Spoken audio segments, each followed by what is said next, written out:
Hi, my name is Teresa Wagger. I'm with Premier Design Websites, and I'm here to teach you how to add an image to your WordPress blog. And this is part one. Part two, I'll add some tricks, but for right now I wanted to show you the straight skinny on how to add that image to dress up all those words that you're adding to your blog this week or today. So let's go straight to our blog. Go ahead and open a new post. You can see here you've already logged into WordPress, and I've started a new post for today, and I wanted to add a picture to it to spice it up a little bit. Images really, as I say, a picture is worth 1,000 words. So the first thing you want to do is you want to place your cursor and where you want the image to go. So you want to, like if I wanted it at the end of the word Twitter, I'd click there and you can see it blinking there, the line blinking. Or you, in my case, I want to put it at the beginning of the blog, and I'm going to click it right in front of the word it's, and you can see the cursor blinking right there. So that determines where in the code it's going to insert your picture. The next step would be is to, if you see upload/insert here, you want to click on the first little box. It kind of looks like a little screen. It says, if you hover over it, says add image. So you want to click on that to insert your image. Now there are other ways to do this as well.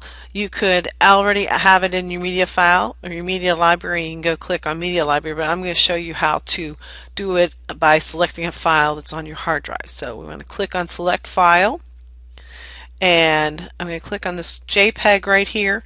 You do want to do either JPEGs, which is JPG ending, which you can see here. It says risingprofits.jpg. You can do a .gif. You can also do a .png, which usually means it'll have a clear background, so you can absorb the background you may have if you don't have a white background. Anyway, so we have the file name sitting there. We want to click open, and WordPress uploads it for us, which is a wonderful tool. Now you can see the name here. You know, the name of your file, what type it is, when you did it, and its dimensions, which is 347 by 346. That's a pretty big image. A good rule of thumb, if you're inserting it into your blog and your blog is just a standard size that they're making them right now, which is about 900 pixels wide, you probably don't want to have it bigger than 300. I would suggest 200 because you probably have a sidebar as well. You don't want more than a third of the width of the written page is a good rule of thumb. Rule of thumb for graphics. I would add an alternate text, and I'm going to put increasing your online marketing profits. Alright, that's the alternate text is another thing that helps with your SEO. It's just one little thing. Every little bit helps.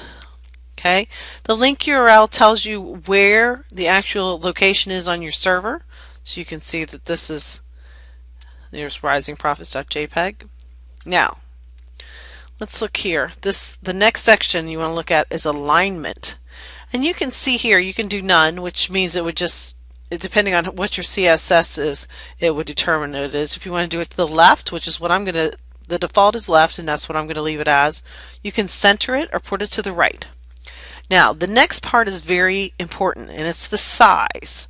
So let's look at what our choices are. We can do a thumbnail, which is a square. You can do a medium, which is 300 by 300.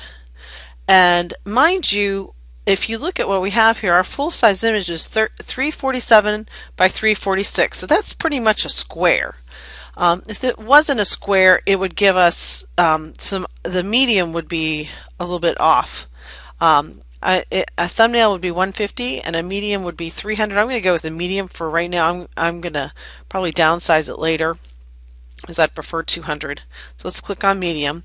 And the most important part to remember when you are adding an image is to make sure you click on right here where it says insert post. Don't worry about saving all changes. Make sure you click on insert post, because otherwise you'll have to do this all over again, which I've done many times. So just to remember, insert into the post. So we'll click on that, and there it is. And you can see here that it takes up a good part of the space, right? And it is left justified. I'm going to save a draft. So this is a new, and I'm going to do a preview because I like to see what it looks like. Let's do preview, and it's going and it's going. All right, you see, there we go. We've showed you now how to add that image into your WordPress blog to make add something to the text to give more information or to just pretty it up a little bit. On part 2 of this series, we're going to show you some of the tips and tricks to size it better for you. Again, this is Teresa Lager from Premier Design Websites, and we've just showed you how to add an image to your WordPress blog. Thanks for watching. Have a great day.